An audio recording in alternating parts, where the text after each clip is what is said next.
Not sure how to join in new yarn on the purl side of your work? After watching this video, you'll know an easy way to do this. Now you can see that I've just run out of my working yarn and I've purled partway in on my work. So for demonstration purposes, I'm going to be using a yarn of a contrasting color so you can see where the stitches lie. For the easiest knitting and crochet advice, subscribe to my channel and hit that little bell to be notified when I post a new video every week. So go ahead and get your new yarn that you want to add in, and I would leave a tail of about 5 to 6 inches here. Now go ahead and go through that next stitch as if you're going to purl like normal. Now take your new yarn loop and just put it over the top of the right needle. Now take your old working yarn and put it over the top as well. Now finish out working that purl stitch. Comment below and let me know what made you decide to take up knitting and crocheting.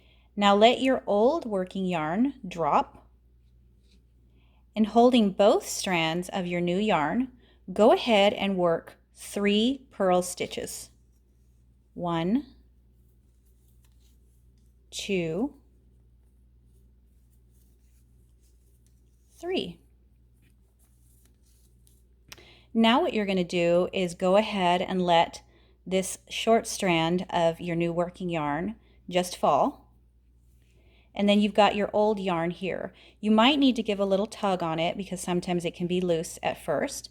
And then when you're done with your project, you'll just weave these in on the wrong side. Now picking up your long new working strand, go ahead and finish out your row of purl stitches holding just the one strand.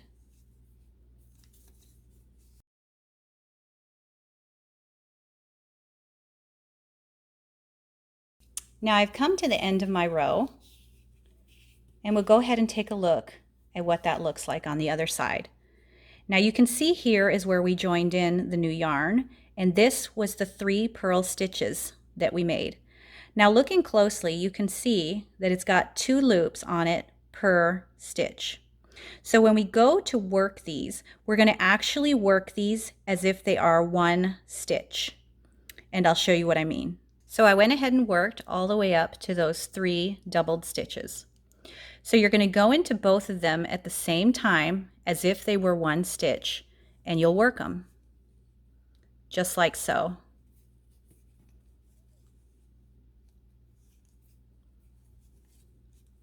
And then when you come to that first stitch that you did inserting the new yarn color, go ahead and work both of those as if they were one as well. And then finish out your row. Now when you're all done working the rest of that row, you can see here how your join is almost flawless. Now don't worry about the color difference that you see right here. That's just because we used a contrasting color. When you're using the same color yarn as the one you're working with, you won't see any difference at all.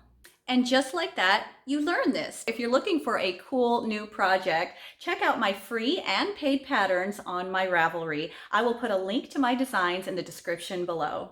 See these videos next on how to join in new yarn while knitting and how to make a slip knot. Now, if you like this video, be sure to hit that like button, subscribe, and share it with your friends.